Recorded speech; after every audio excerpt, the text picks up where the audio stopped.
Wow, we are live, ladies and gentlemen. Welcome into the B team of Jackrabbit Illustrated. Also, we are live on YouTube for. Oh, I almost hit the back button on the mouse. I'd be left by myself. Oh God, that would be amazing. I'd be like, "Hi guys, I guess it's me now." Yeah, whoopsies. I gotta change that. Maybe don't do that. Yeah, don't do that. We are live on FCS Fans Nation YouTube channel as well. As always, we are brought to you by Jackrabbit Illustrated's title sponsor, Kubota Dealers of South Dakota, with 10 locations all over South Dakota, plus one just over the border. Go ahead and get yourself into some orange equipment today. The closest one near you. That was very close up in my face. Sorry. I didn't realize what I was doing there either. You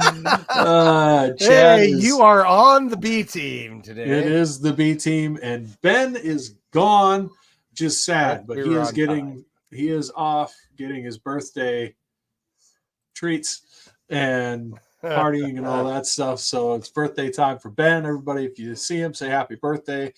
Buy him a drink, whatever. It is his probably 40th birthday. I'm not real sure. But I will go with 40 just to be safe. Don't want to undershoot these things. And of course, the B team is brought to you by Culver's of Brookings in Watertown. Naturally, Ben still owes me Scoopy tokens, but get in and get yourself a Butterburger, because a breaded brand of beef that makes a Butterburger better. So get up to Culver's, get yourself a Butterburger, get yourself a concrete mixer, some of their sweet frozen custard, much better than soft serve ice cream. They've got every different condiment under the sun to put on that ice cream. So head up to Culver's of Brookings and Watertown, or for this game day weekend, stop in and grab some for lunch on your way to the tailgate. Pretty good deal. And if you do stop by one of our advertisers, we greatly appreciate everyone who does tag us and post about it. It really helps us out, lets us know that advertising works. So that's always good. But I've got subpar chocolate milk today because I forgot chocolate milk. So now it's I had to do the Hershey's syrup with milk, and that never goes well. That's not even chocolate milk at that point. Yeah, I know. It's the best I could do with a bad situation with a broken truck earlier. So, but tell me, because I'm not the chocolate milk guy, I don't really care for it. Is that better than Nesquik and milk? I'd probably go Nesquik over that. Okay. But I don't have Nesquik in my house because I usually just get actual chocolate milk, as God intended. If we ever get sponsored by them, I will tell you who the best chocolate milk is, because I do have a very strong opinion on that. And you can buy it at a local store that Brendan's failing to mention that will soon have a Brookings location, from what I'm told. No, it's not there either. Oh, it's not there? No, okay, that's not what I'm referring to. But yeah, we had a game this weekend. We did. It was a good game. Yeah, great game. We've talked about it much. Outcome wasn't great. If anybody saw Ollie Gordon's comments on the game, that was pretty cool. He did say it was one of the most physical teams he's ever played, and he was extremely complimentary of the Jacks. So that was really cool.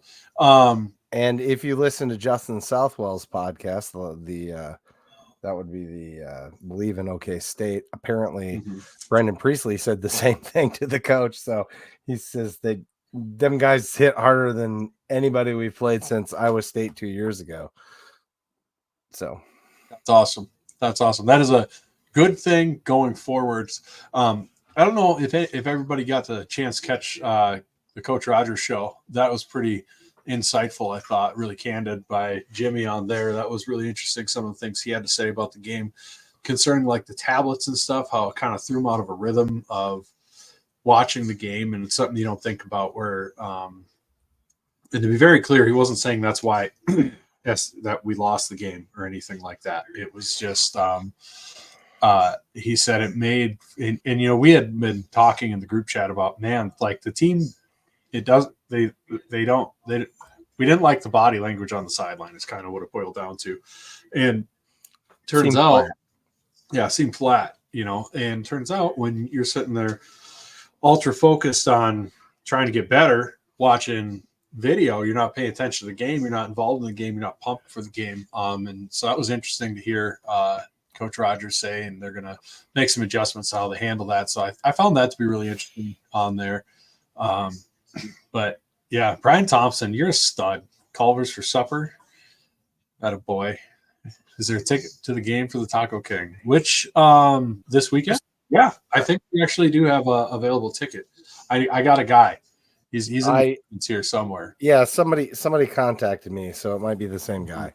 So yeah, Brian, if you're serious about that, we got a place for you to stay. Come on down.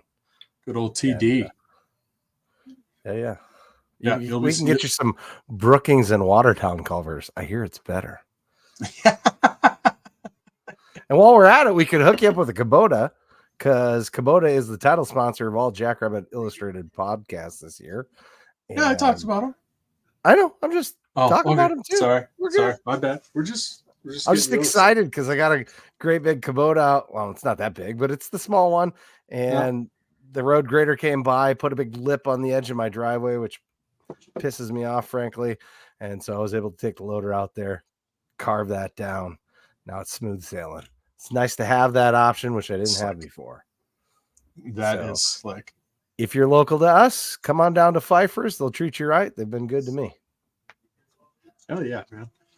Yeah. So, and we've talked about the game quite a bit on JI here, but we've always got to give the B team take, of course. But later today, we are planning on having Andrew Marcum on here from the FCS Triumvirate. He wasn't able to get onto the Southland sermon last night, but he might have some time for us tonight here. So hopefully he's able to jump on. That'll be a good time, be able to get a little bit inside insight on the upcoming game against Incarnate Word that I'm pumped about. Do you have any other comments though on the game, Chad, from last weekend? I went back and watched it just before this. Excuse me. And man, we were just a step away here, a step away there. It was one of those things.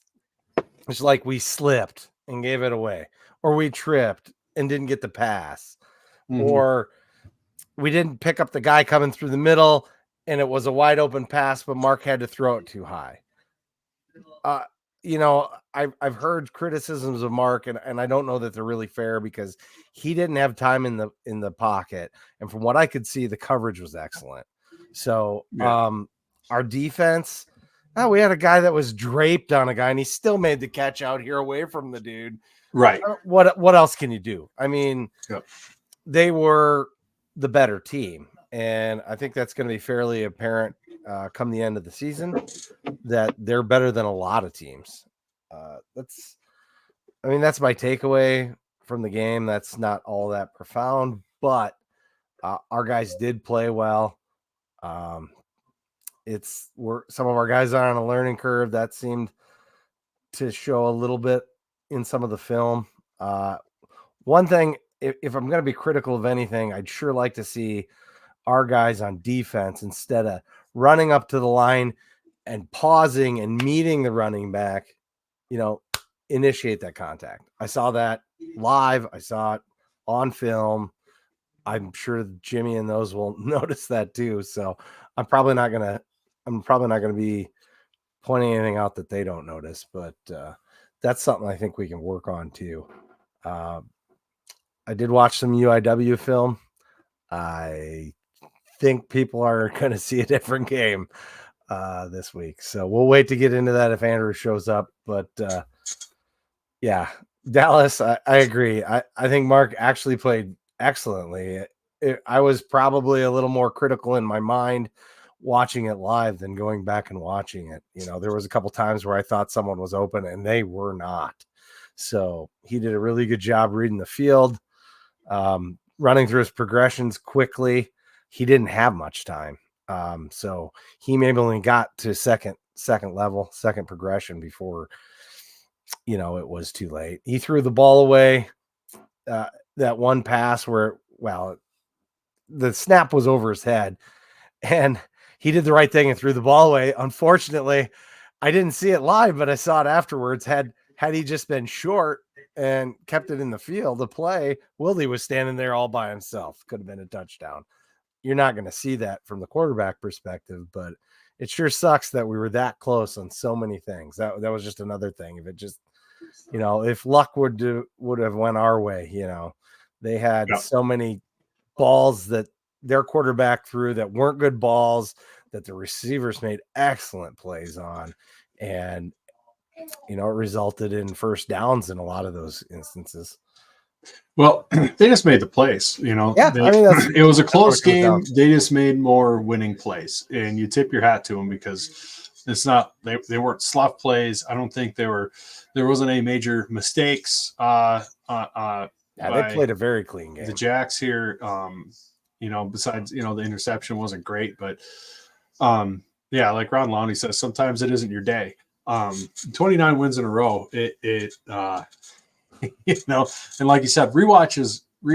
That's why it's so good to rewatch the game sometimes, because then you're not watching it with the emotion of a fan, as we are, and you've got all that emotion flowing for the game. Everything looks worse than it is or better than it is, depending on how the game's going. And then you rewatch it and you go, oh, okay.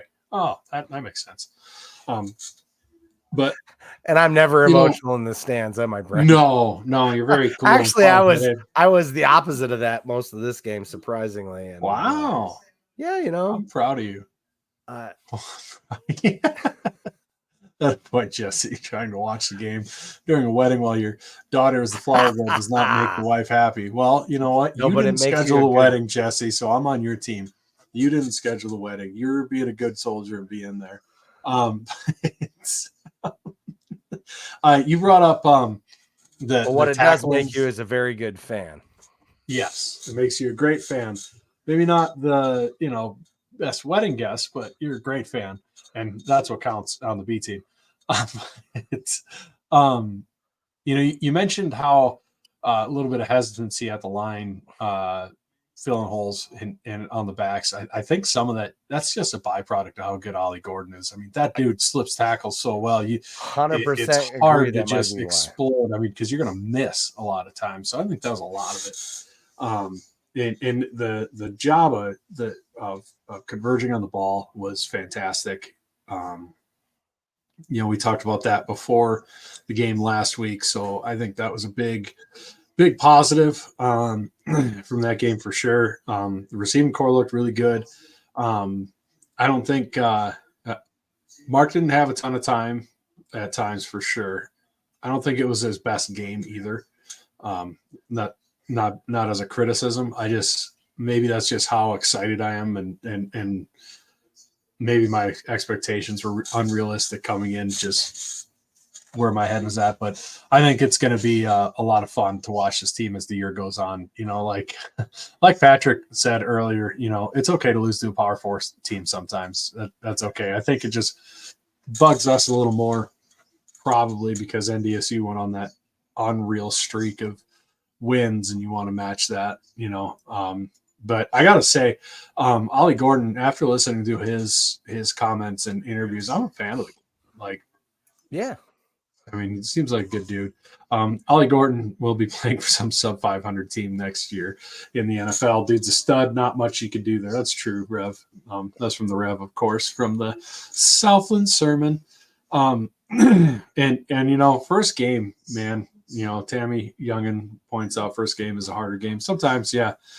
When you're facing a team like that is so senior laden, and you've got and so veteran heavy, and you've got moving parts coming together, I don't think that helps a lot. But we came out healthy. Carter Knowles. Whoops, sorry. I'm going to stop clicking. You got this. Carter Knowles is the biggest difference between this game and the Iowa game is we came out healthy for the most part. Iowa's really beat us up. That is true, and that is very fortunate. If you look at a couple of these teams like Idaho, starting quarterback broke his collarbone and has to have surgery on it. That is killer. Really feel for those guys because they really look really, really good. I was excited for Idaho. We'll see how the backup does. That team is more than just their quarterback when you hold Oregon down like that. So I think they might be able to have the defense and team around him to carry him until he comes back. But then it looks like 2 of the stars for Illinois State got hurt against Iowa. So that's a bummer. Hopefully those guys are back soon. It's just kind of the risk you run playing these games. It's kind of the way it goes. But Jesus Christ, Ron. Yeah, I'm not responding. One of probably the second most fun that our group had at the game was sitting in the Airbnb, cheering on Idaho, the Fighting X, trying to will them to victory through the TV. And when I saw him go out and he was running with that limp arm, I went, that's a shoulder, possibly collarbone issue. And honestly, a collarbone's better than a shoulder because a shoulder's not going to get any better. It's only going to get worse. And, but a collarbone will heal. So it's pretty brutal for them. He's a good player. He also looks like he's 10. I just like to point that out. Dude is young. And I think we can see Dan Jackson's fingerprints a little bit on that offense. And that's a scary combination right there with Coach Eck and Coach Jackson. So the rest of the FCS, if they're not a top 4 this year, part of it will be because of what happened to Jack Lane, but I'd watch out next year because I think they will be. What the heck is that? I hope it's pickle juice. Well, that is because I know what it looks like. That is a raspberry iced tea. Raspberry. It's not red at all. No, but if it is red, you might want to see your doctor. It's a green tea. Yeah, hey, what can we say? The Big Sky and pulling over Dakota State coaches to be your head coach is a pretty good tactic, working out over there pretty well. 2 of the 3 best teams in the Big Sky have coaches from Dakota State schools. So, but yeah, who do we got next for our sponsors? I'm supposed to say somebody here. But this one's scrolling down at the bottom. This one scrolling at the bottom. Covey Sports Bar and Grill in downtown Brookings, South Dakota. Not JIAI on this one. This one's off the cuff, but and on the Covey Sports Bar and Grill, best sports bar in the state of South Dakota, in my opinion. They've got great chislet, great beer, great burgers, great nachos. Someday maybe they'll have JI Italian nachos back. But it'll be great. If you head on down there for away games or head down there for a pregame, if you're not making it out to the tailgate, get yourself some food and beers and stop on by when the game's over and have some victory beers there. It's a great spot to go. Rooftop patio is still open. So take advantage of that while you can, because it's going to be pretty soon before you can't use that. So might as well use it while you're able to. But Covey Sports Bar and Grill, Brookings, South Dakota, one of our fervent sponsors of the show. Greatly appreciate them being a segment sponsor for us here. But beyond that, God, it feels weird without Ben here. It does feel weird just because I don't quite talk as much as him on these shows, but right, that's to everybody's benefit for the most part. You're producer Chad, man. That's what you do. Yeah, I used to just be background Chad. Isn't that what Frazee used to call me? Yes, it is background Chad. But you still have like the most catchphrases, I think, on the show with Garage Time and stuff. Yeah, everybody likes to pick on me. It's okay because I'm good with it. I don't mind. I am super excited. Like a champ. I'm super excited to tailgate. How about you? Let's talk about that a bit. Stoked. Yeah, tailgating. I believe it should start at 1. I haven't seen official, but that's 5 hours before kickoff, like every year. So unless they change that, it should be starting at 1 o'clock. Reminder that the lot that is by the greenhouse over by the library lot where we tailgate is no longer pay parking. It is a Jackrabbit Club parking lot. I think it is additionally paid parking. No. I don't think you get in free with it. Yeah, I think Phil and them guys pay for that every week. I may have borrowed somebody's pass before and they don't charge you. Okay. Well, originally when I had a pass the first year, you had to pay as really? Well. Yes. Oh, well, that would be a bummer. But we'll find out when we get there, I guess. You sure will. I didn't pay last year when I borrowed a Jackrabbit Club. Jim says he does not pay, so there you go. Okay. All right. Jim doesn't pay. None of us pay, by God, or we riot. But The lot over by the dairy bar that you drive past on the way to the newly Jackrabbit Club parking by the library lot where we tailgate is still $10 parking. You'll just be a little further away. Better than hiking all the way to Hanson Hall. Although not a whole lot. Not a whole lot, but a little bit better. You won't have to cross Madary at least. Yep, you won't have to cross Madary. However, there is paid parking as well, I believe, over by the Performing Arts Center. If you're looking for maybe an easier exit, that might be the way to go to exit from tailgating. There's Jackrabbit Club parking all around the stadium except for the west side. The west side is for suites and loge holders. And then I believe there's some more Jackrabbit Club up the way from there. However, we will be having the book club in our same regularly scheduled programming spot and time. So that should be a good time. We're pretty excited to get rolling. How'd the tent work out this weekend? Because you did repairs. It worked out real well. We just had to be tender with it, putting it up, putting it down, because we didn't get that extra leg. And apparently the Chinese people that try and give me customer service can't read English.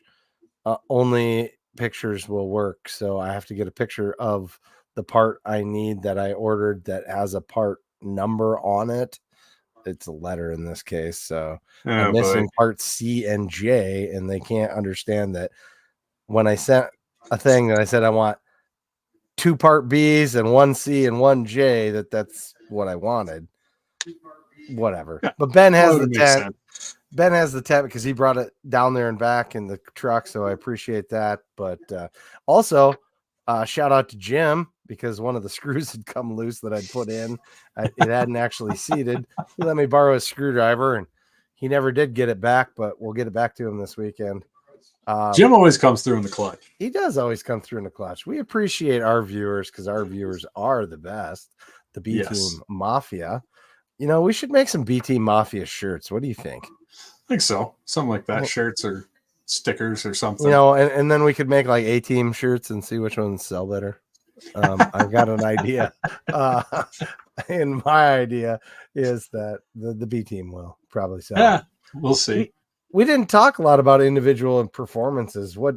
I thought Amar looked great running against that pretty stacked defense with some absolute dudes at linebacker. Quite a few long runs. Yeah, Amar and Angel, I was really impressed with how hard they ran. Both of them. Amar obviously being the lead back, he stands out the most. Angel actually was running so hard it was to the point of like, dude, go down, you're gonna fumble. Like that's like, there's some running backs that get that. It happens where they're just trying too much for that extra yard, and then that ball gets popped out. And I had some of those feelings on this kick returns with Angel, but hey, I'm not the guy with the ball in my hands, so coaches will tell him if he needs to relax a little bit on that or not. But I am pumped to see those guys go all year, because they're going to be a problem.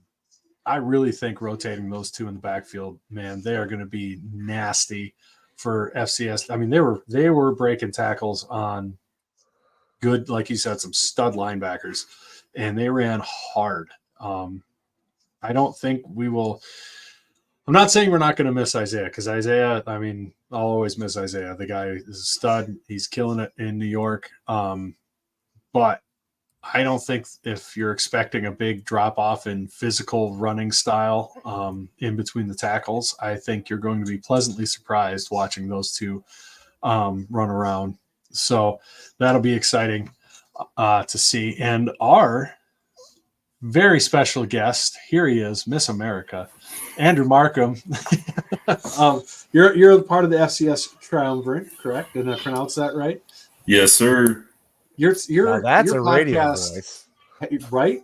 Your podcast has the most difficult word in it I've ever seen in a title. Triumvirate? Why is that hard?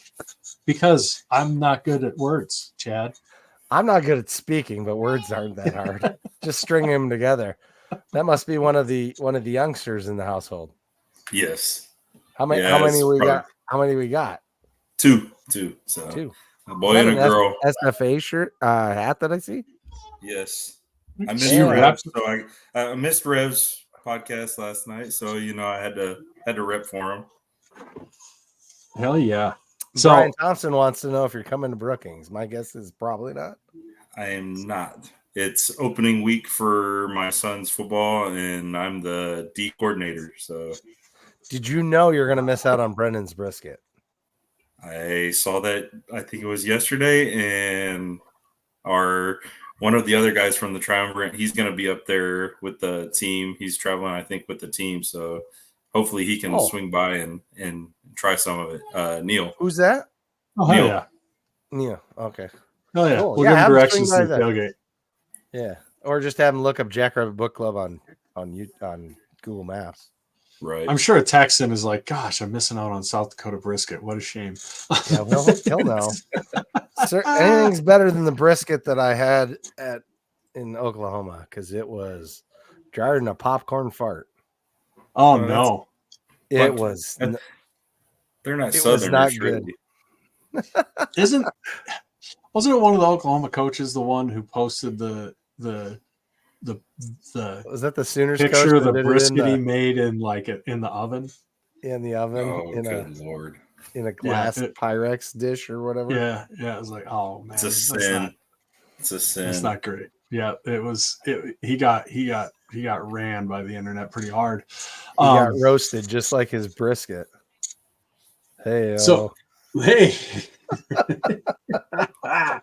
Yeah, he didn't get smoked. He got roasted. Yeah, it was Lincoln Riley. Yeah, Carter Knoll pops in. Yeah, Lincoln. But Rev is offended. We pulled the end around on him. So I was giving Rev a hard time. We watched the Southland sermon, and he had Dallas and Alex on there. So jump on and check that out if you haven't seen it, because they had a Southland podcast, and then then the Jackrabbit podcast popped up. So just from the Incarnate Word, I've watched a little bit of the game. I haven't gotten all the way through it, but kind of a theory I have in my head is maybe Incarnate Word was looking. See, this fly's killing me.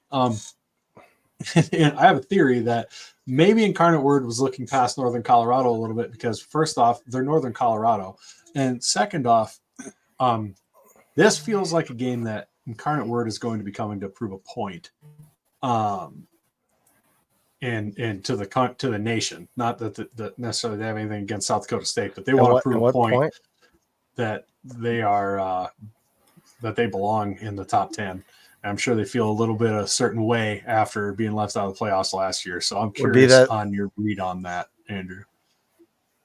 I'm just curious if that'd be the 30 guys that are new. Well, so they may not care. Interesting. Right. So it's interesting twofold, because a lot of the guys from last year did return outside of probably 4 or 5 starters.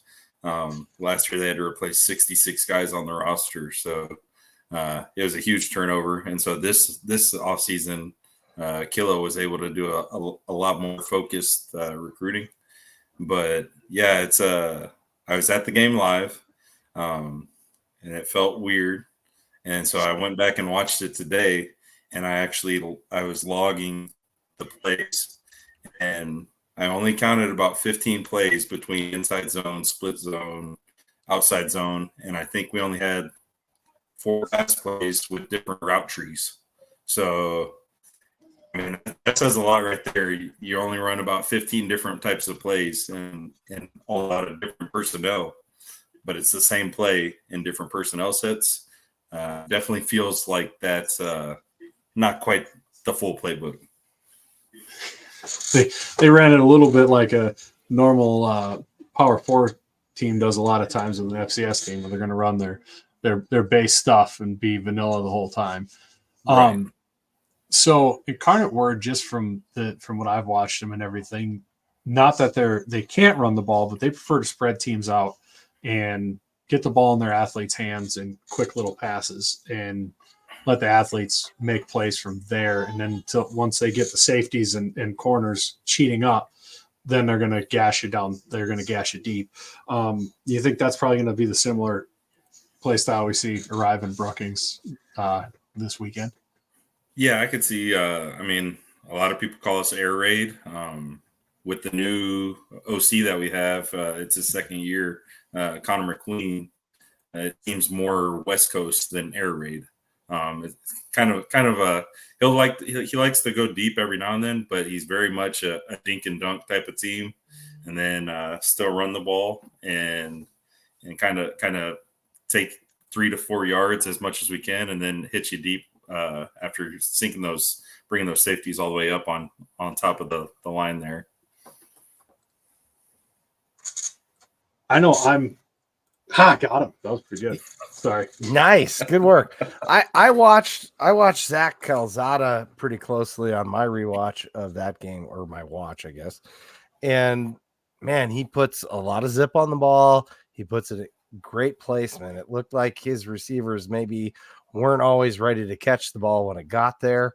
That's a timing issue, and that comes with time, right? So they ran the ball really well. What do you got? 3 different running backs? 40 times.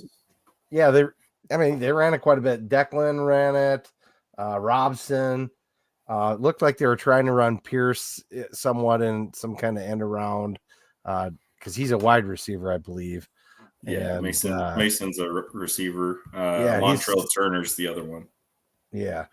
So, I mean, you guys got studs. There's no doubt. If they put it together, watch out. Well, and that's the biggest thing Killer this offseason very much was focused on adding depth. So making the 2 deep a true 2 deep, whereas last year everyone saw the Nichols game. The defense, about half of the defense was out injured, and our second string had no right being on the field. They didn't have the size, they weren't developed enough, and they couldn't handle that physicality. So you when you're talking about, how recruiting's going and everything for Incarnate Word, because traditionally they have brought a lot of transfers in and have recently, but I know talking with you and interacting with you online and everything, sounds like the game plan there is after you had to replace 2/3 of the team because you lost so many guys when the new coach came in. Is the plan eventually to get to a point where hopefully you're just supplementing with some transfers, and then it's mostly the homegrown guys that you've recruited and brought up, or is Incarnate Word more riding the wave of, hey, we got a bunch of FBS teams around us, we'll recruit these guys in high school. If they don't pan out there, we'll take them in and take advantage of the transfer portal as an FCS team that's in a state like Texas with gobs of talent everywhere, and take advantage of the guys who just don't quite cut it when they're on an FBS squad? I mean, it seems like a mix of both, honestly. The way things have gone, Kilo and his staff have really reached to still get incoming freshmen right out of high school, and they want to see those guys and develop those guys, but they know that they need those transfers to come in that can make that immediate impact. If one of the guys aren't developing within the freshman sophomore year, they want to have someone that's there and game day ready with some type of experience, and that's a big focus that they've brought in is guys with actual game time experience that are either FBS or other FCS guys like Dune Smith coming in and being able to make an immediate impact while they still develop the young guys. And so it's a good mix of both. But this year we've seen that it's a lot less transfer portal and more of a mixture of both.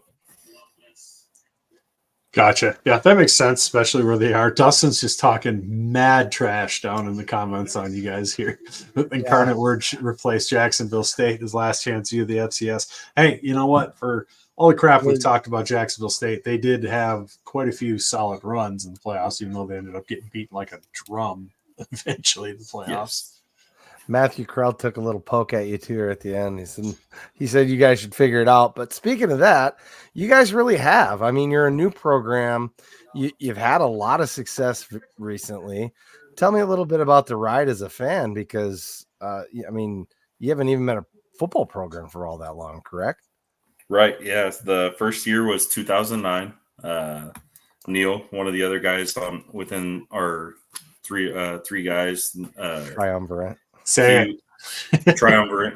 Yeah. So he was on the first team ever. He was a scholarship player on the first team ever as a fullback, and that was way back in the day when we had fullbacks.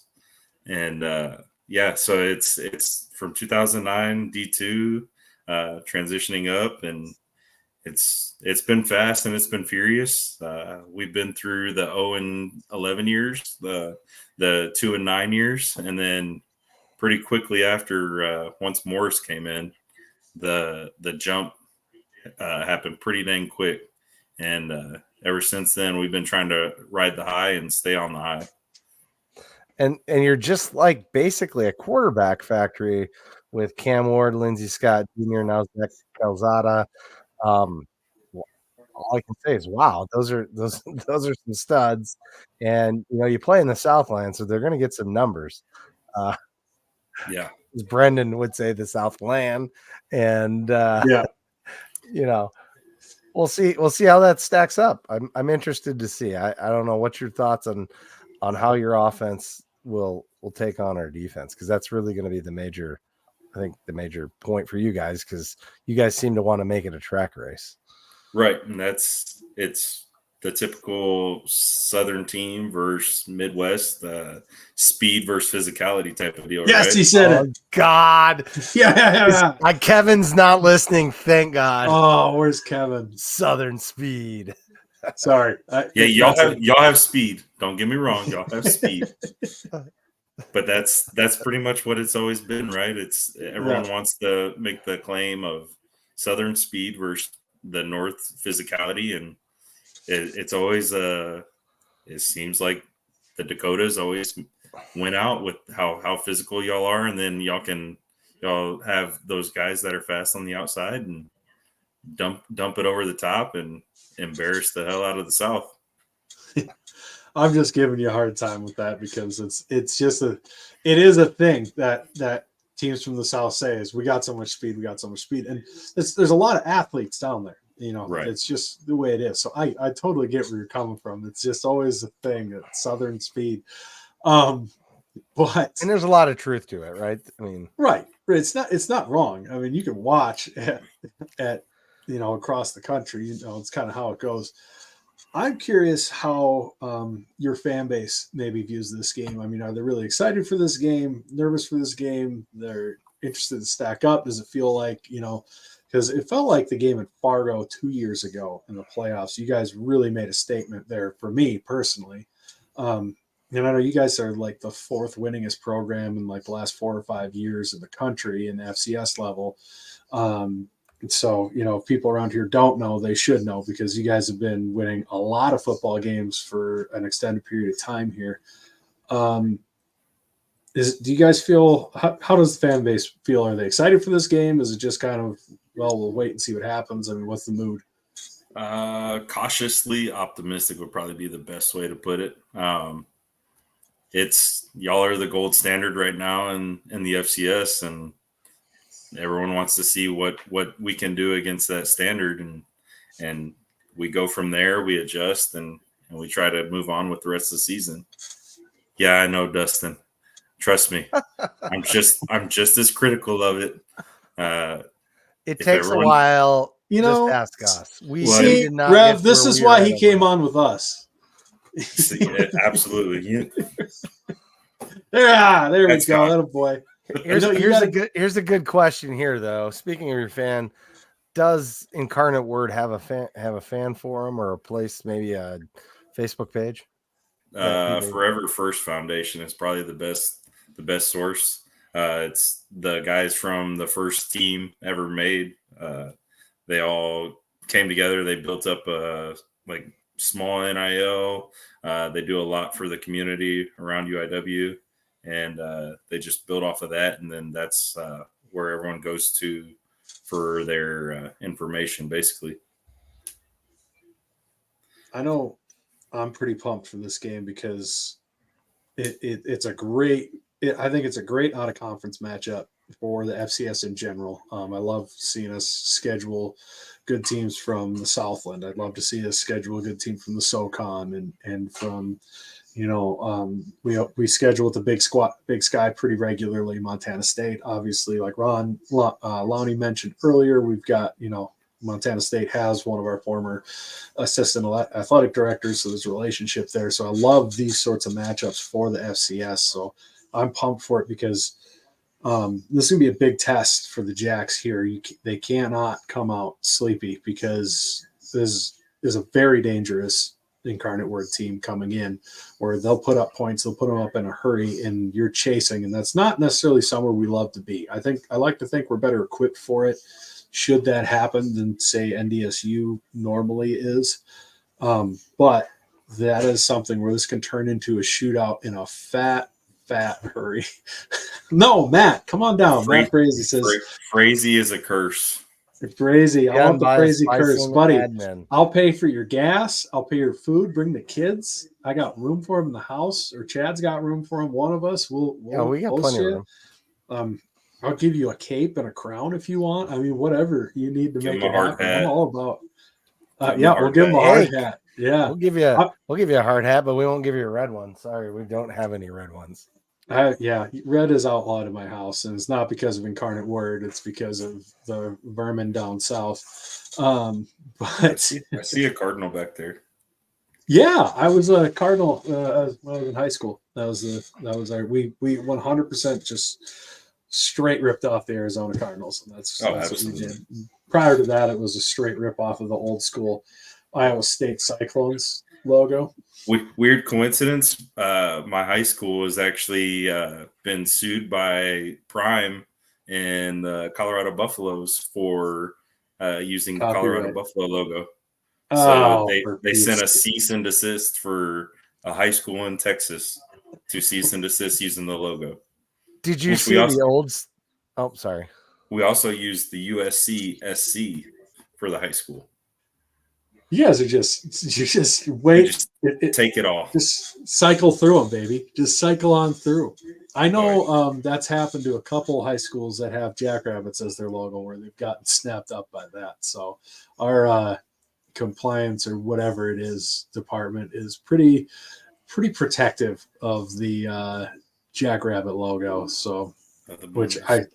The bunnies, as some people say, which I get a kick out of. So we're playing the Cardinals. Everybody makes fun of the Jackrabbit for not being intimidating.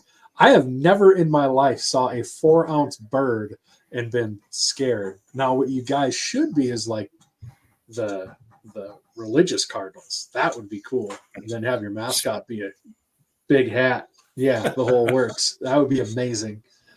That would be amazing. It would be like the Crusades yelling, "God wills it." Oh my God! It does fit with your, your name of your university too, so that it's not terrible. Did you guys see where the original logo for both the Bison and the Buffaloes was created by like the same guy, and they're nearly identical? You guys didn't see that online? No. Oh yeah, it's pretty cool. I think our buddy at what's his name? Gosh, now I can't think of it.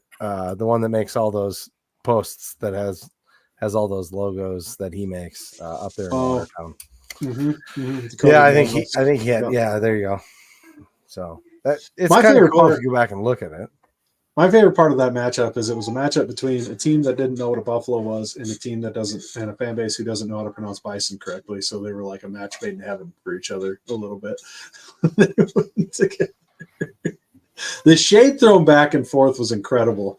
I mean, it was NDSU snuck a picture of a buffalo into the game day poster. That was perfect. Yeah, that was beautiful. That was really funny for sure. I enjoyed that. Yeah, Patrick Firk says the old Quincy Jackrabbits and their green and gold. So Patrick was a Jackrabbit, not a boy, but the colors. It's problematic. That is difficult, Patrick. I'm conflicted. Well, that's my high school is blue and gold, and the Clemens Buffaloes. Oh, no kidding. Yep, blue and gold and the Buffaloes. So it's the exact opposite. Why not? Yep. And there's got to be a cursed reversal everywhere, I think, in the country. Otherwise, it's America. Why not? It just balances out the juju, right? Right. Balances everything out. So what do we think? We want to get into some predictions. Where do we want to go here? We should bring up the JFPA as one of our sponsors for this show, one of the final sponsors we have for the podcast. We are now brought to you by the JFPA, Jackrabbit Former Players Association. They are doing great things to help the program. Bought the white helmets, obviously, helped get the black covers for the black helmets. They help with training tables, all those sorts of things. JFPA is an awesome organization. If you want to help the football program directly, they are the place to donate to. They're where we donate all our sponsorship dollars to. It's the JFPA. You can donate to their tailgates. You can donate to their Frisco party if we make it down there again. They have all sorts of different ways you can donate. They put on a huge youth football program camp every year around the same time that they have their annual golf tournament. And they bring back a bunch of the NFL guys come back. Dallas Goedert was there this year. I think Isaiah Davis was there. So Mason McCormick, all those guys were back. And it's really minimal cost. If I remember right, like $40 if it cost that at all to go to that camp.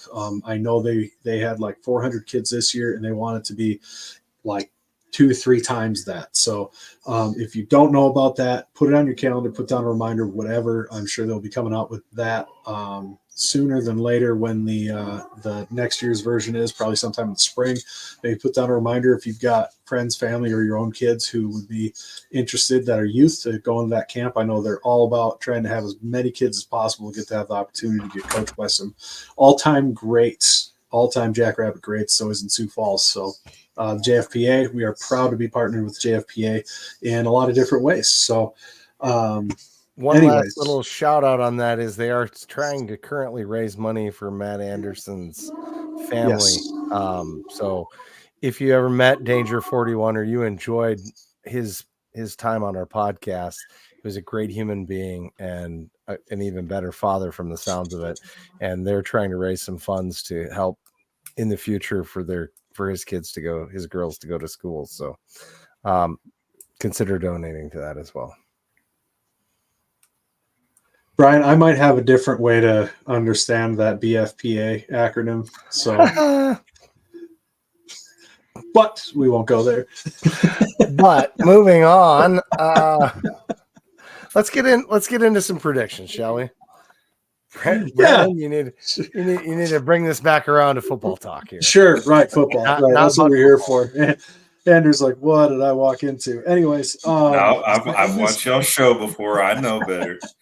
And I got ADHD. I got ADHD, so I'm trying to stay focused. I'm like, don't lose it. Don't lose it. Yeah, exactly. Welcome to the club. Bunnies. Yeah. Ooh, bunnies. Yeah. See, like my Bugs Bunny on a Harley. Yeah.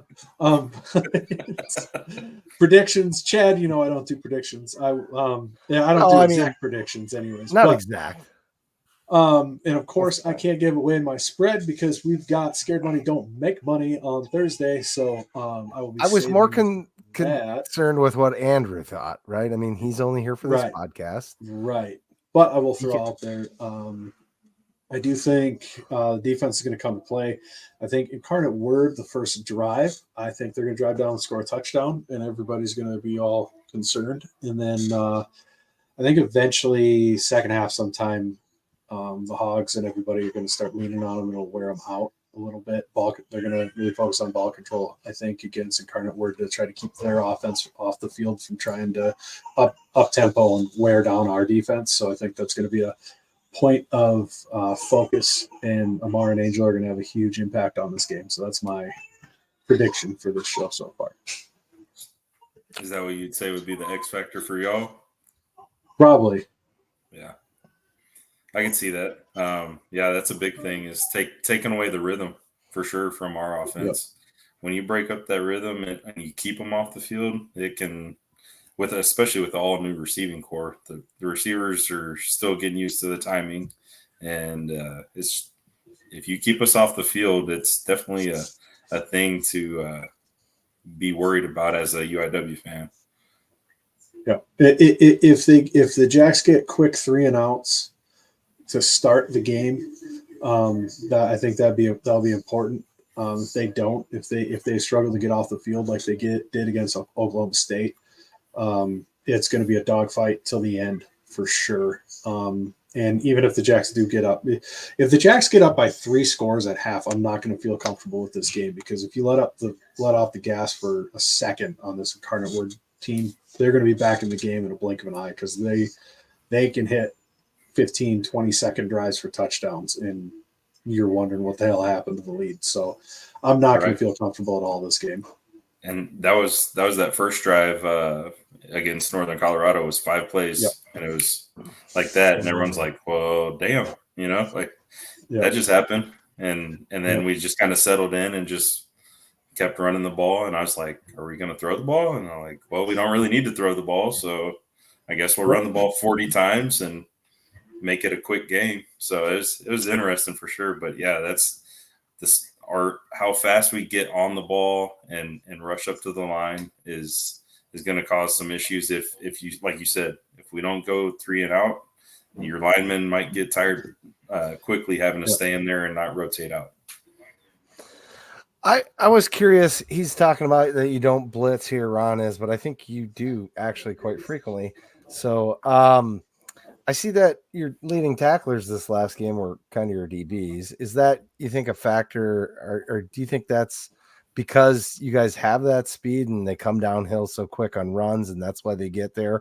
Or, I mean, it didn't seem like they were getting that far into the second level. In this case, it'd be the third. But are you concerned with that at all, being that it wasn't really your linebackers and those guys seem to be just a little bit on the smaller side? Your linebackers?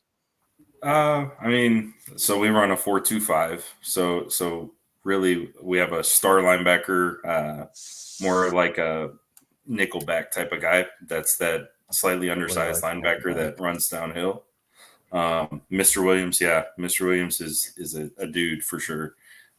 He actually has, I think, 2 more years of eligibility.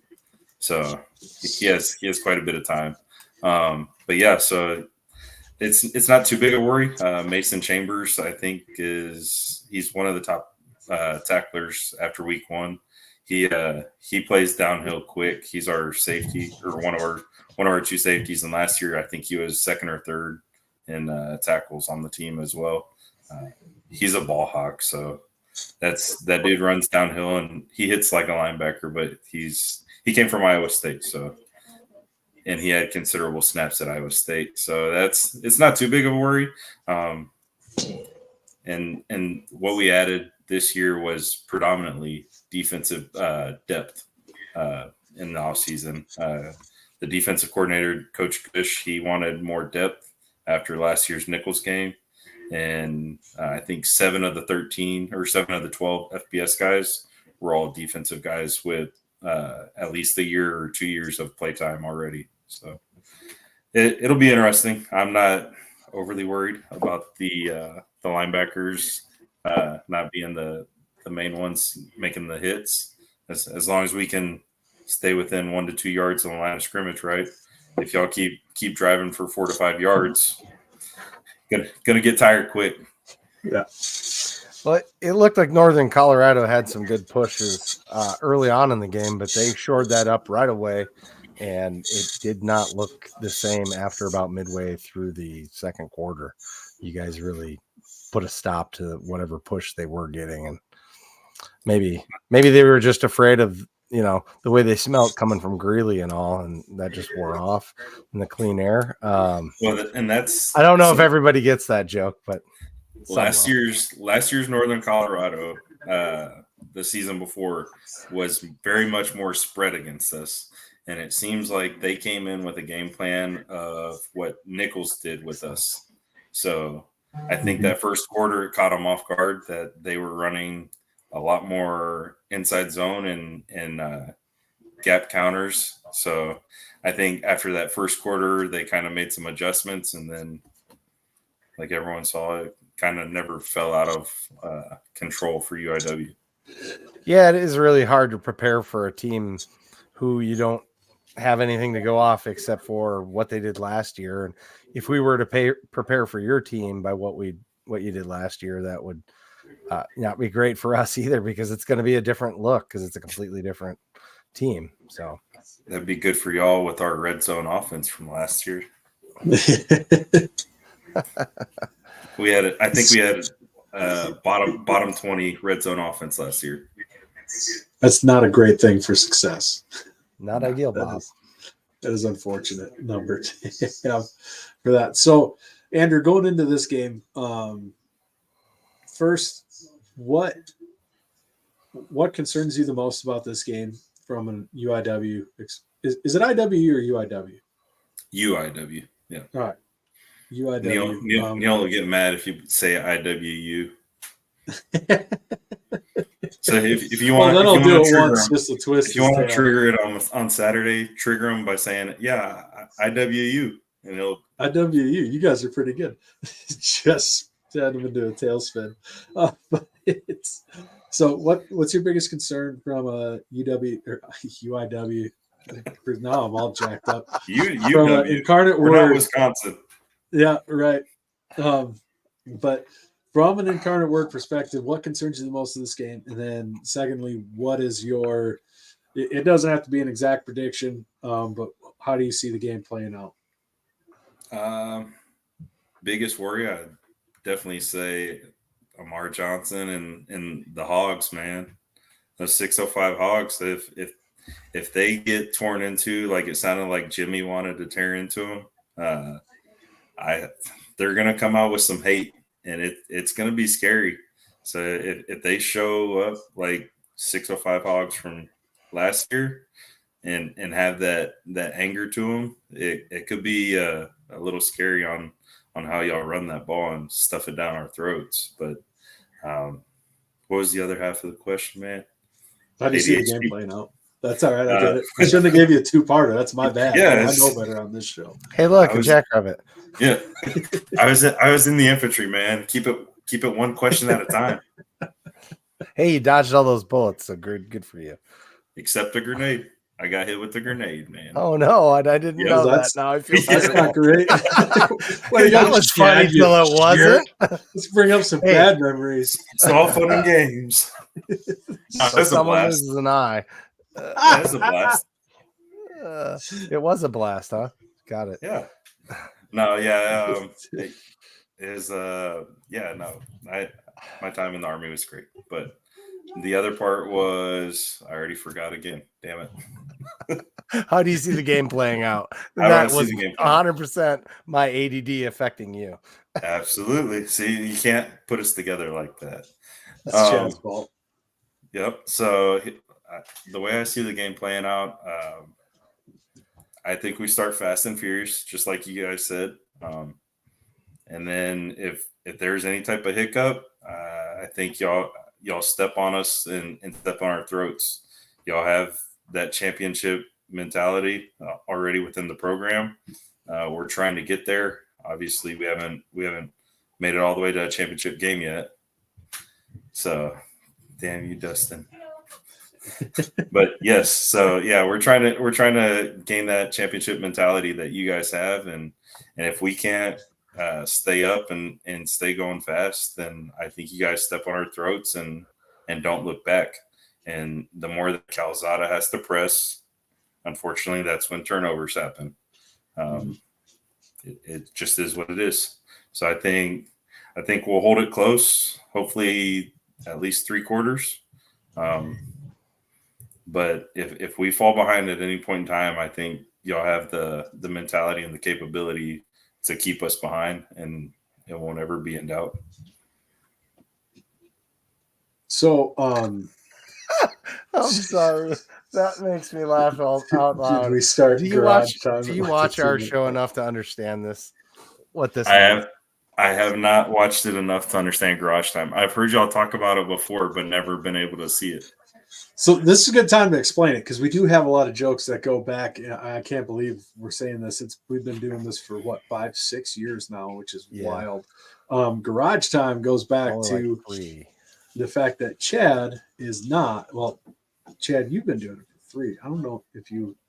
Yeah, no, I mean, garage like time goes back like 3 years. Garage time goes back like 3 years. Yeah. Yeah. And Chad is infamously bad Terrible. at texting. He's just awful. So it's not garbage time. He always fat fingers it, and it's garage time. And then he accidentally did garage time during the show on a post or whatever he made. So garage time came into being, and now there's gifs of him out there for garage time. There's Peter Griffin with a garage door opening and all sorts of fun stuff. So it is may a or monster may of its not own. have been while I was driving down the highway. Hey, it's trying to Say hi. Hey, hi. That's the little one. That's the 4-year-old. She's the cheerleader. Right on. That's awesome. Unfortunately, that's going to be expensive. Well, cheerleading is expensive. Ask Chad about his browsing history. That's a throwback. That was probably the funniest show we've ever had. Hey, come on now. But we are well into garage time. Chad, you already did yours. Did you do your prediction on the A team? Do you want to do it now? Yeah, I did it on the A team. I think I went with like 40 something to 21. Now I can't remember off the top of my head. 44-21, I want to say, or 41-28. I think it was. Gave you guys a little extra. You guys are going to score some points. There's no doubt in my mind. You got too much talent not to. I do think our DBs are going to be out for blood a little bit too after last week getting, I hate to say it, ran past a little bit. So I think they're going to have something to prove this game as well. If everybody that has something to prove from last week proves it, it might be rough. I mean, it's not fair when you go up against the O-line like that gives the quarterback all the time in the world. God, right. They were good. It was insane. Yep, that O-line was impressive as hell. I was really impressed. At first, I was like, God, what's our defensive line doing? And then after, I'm like, and then Matt's like, they gave up like 13 sacks all season last year, and they're all back. And I was like, oh, all right. Well, this is really good. Hey, what's up, buddy? OLB, that a boy. Hi. Yeah, we can hear you, but I don't think you can hear us. I'll say it anyways. Yeah. Yeah. So, how is your offensive line? One last one before we do our walk off. Right. So our offensive line actually, they've actually started rotating in to stay healthy too. They have basically 2 deep within our own line, and you'll see some guys rotating in and out to stay fresh. Last year was a big deal that we had linemen go down and didn't have sizable backups. So same thing. We added depth. It's a little bit unknown still, obviously, since the game we played, we only ran about 15 plays and never really had any pressure. So it's Northern Colorado. I don't think their D line is prolific. So that's a big question mark. Who's y'all's right end? Defensively? Right end. Yeah, defensively. Yeah. Who's y'all's right end? The DePriest? He's not an end. No, he's a down lineman. I'm a silly boy. I know it, but I can't think of it when you put me on the spot. Give me a hot second. I'm blacked out. We're bad fans. We have a podcast. Who's your right defense fan? Probably should know that. That's not. You know what? The Podfather would be able to answer that without question. That's why he's the Podfather. Zach Wilson. Podfather. Zach Wilson's one of them. He got a little bit banged up. At least he had some cramp issues. Reese Kirschman. Kirschman. You rotate out so many of them. Yeah. Van den Bosch, yeah. Van den Bosch played. Yeah. So whoever last game too. Mm-hmm. So our left tackle, this is only his second year ever playing organized football. Or no, now it's his third year. It's his third year. That's wild. He's a just natural athlete, and he's huge. He's 6'7", 325, I believe. Rashid, and they're projecting that he'll get pulled by a P4 team after the season if all goes well. But he's never been challenged, so it'll be interesting to see what he does and how he goes about his business. But he's a monster of a man. That's definitely our biggest lineman, and obviously at left tackle, like he needs to be. So I think at that size, he'd be the biggest on most teams. Yeah, but he played basketball his whole life, so he has the footwork and he has the hands. It's just a matter of having the anger and the physical capability to use his body. So that would be a pretty key matchup that I'd say.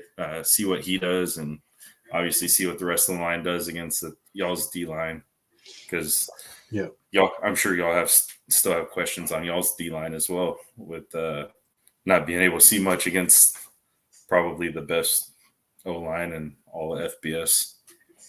Yeah, well, it'll be interesting because also just with the way your offense runs, it kind of makes it difficult to get pressure with the quick throws and everything that they make.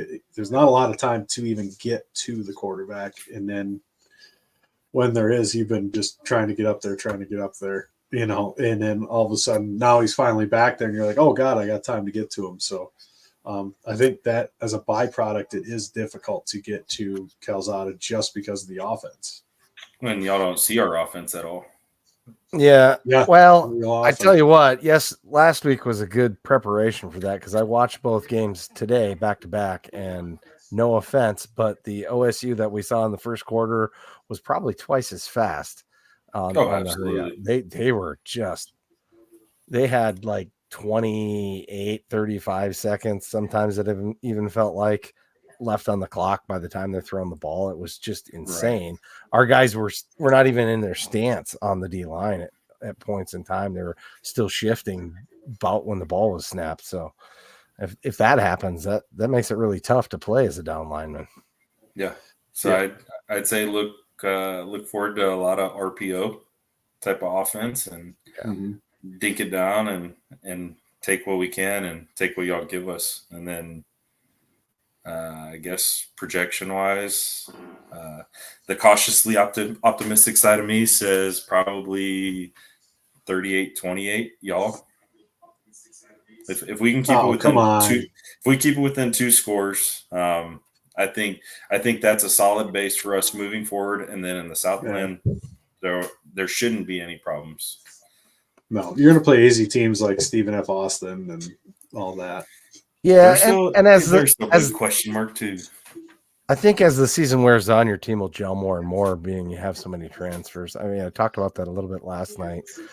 That's when these teams really come on as late in the season. If they can put themselves in a position to get into the playoffs, that's where they can really make their money. If you do well enough that you get home field advantage, we know that has historically been something that pays out real well too. So we don't have to travel north. The good thing is you play in the Southland, so the options for doing well for the season are not terrible for you. I mean, honestly, so that's need to stay changing south a little bit as long too. as possible. If we stay south as long as possible, it works well for us because unfortunately we got a lot of guys that don't like the cold and don't want to play in the cold.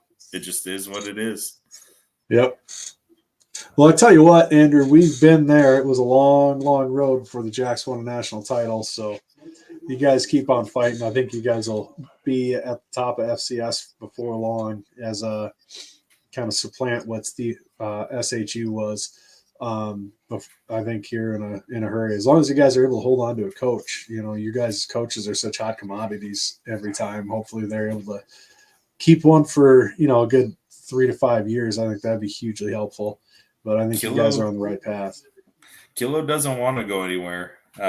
Obviously, money sometimes talks, but he's from the program. He's from San Antonio as well, which helps big time. So he says he doesn't want to go anywhere. He's made mention of being here 20 years.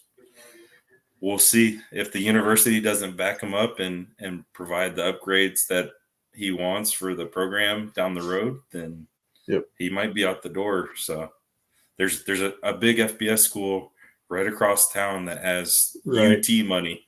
So that's our biggest malfunction with getting a strong fan base is everyone sees the UT money and the San Antonio name on the school. Yeah. So it's difficult to build a bigger fan base when you got those nasty road runners right down the road. think you guys will be able to carve out eventually. You guys keep being successful. I think because UTSA is not all the time, and if you guys are successful year in and year out, it should help. But we are well over our hour here per protocol. Andrew, thank you so much for joining us. Thank you for your service. Really appreciate all the insight on UIW because we've Hey, one last shot from the Rev. Trinity is a national program too with pretty strong powerhouse. So there's 3 schools. Last year there's 3 schools ranked in the top 25 in 3 different divisions, all in San Antonio. So I got one last question to ask you. I turned on the game for UIW, and the sideline reporter said, "Here we are in the Alamo City." Does anybody else call it that? Yeah, quite a Did few. you? Really? Alamo That's City wild. or Military City, USA. Now that one makes sense. Yeah, we have the most military service members, I guess, per capita or whatever the proper term is. Like I said, I'm a big dumb grunt, so whatever the term is, we have the most service members, and we have multiple military bases all around the San Antonio area. So that one makes more sense than Alamo City, but yeah, right. A lot of people are proud of the Alamo. Alamo makes sense. Alamo City makes sense. I've just never heard it before. And I was like, I'm not sure if I should put that up. Dustin. Weird. I might take that different than everybody else. Which type of puffy taco are you talking about, Dustin? I don't know. Per capita, there are towns in South Dakota, if there's 3 dudes that were in the service that have you beat because we're not Texas and we have some really small towns. But. 3 out of 10, they're 30%. Yeah. Hey, anyway. I was a military brat, so I spent 2 years up in North Dakota, unfortunately. So I'm sorry. Yeah, sorry for your misfortune. Right. Did you find the pretty girl behind every tree? Yeah, all 10 trees in the state. Yeah, you get it. All right. And of course, we were also brought to you by Northwestern Mutual. Alex's Lemonade Stand Challenge is coming out. They're going to be announcing the athletes this week. Look forward to that. Listen to FCS Nation Radio. They will be announcing who the Alex's Lemonade Stand athletes will be. Thank you so much to Northwestern Mutual for being one of our sponsors as well. We had a ton of fun last year doing the Alex's Lemonade Stand Challenge. We're looking forward to winning it this year.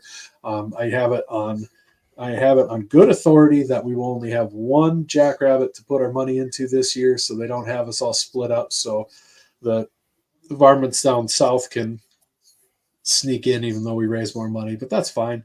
I'm not petty about it. Thank you very much. Like getting a free 1 second on the clock. Right. Chris Schenkel, he is awesome at Northwestern Mutual. Go talk to them if you need financial advice. My biggest advice in the world, if you're in your 30s, 40s, 20s, whatever, and you're just putting random money into a 401k, go see a financial advisor, go see Northwestern Mutual. They're free. They won't charge you anything. They'll go through stuff. They can get you a plan. And I promise you, it's a weight that's on your shoulders that you don't even know is there. Go see those guys. It is fantastic. It's the best thing I have personally ever done.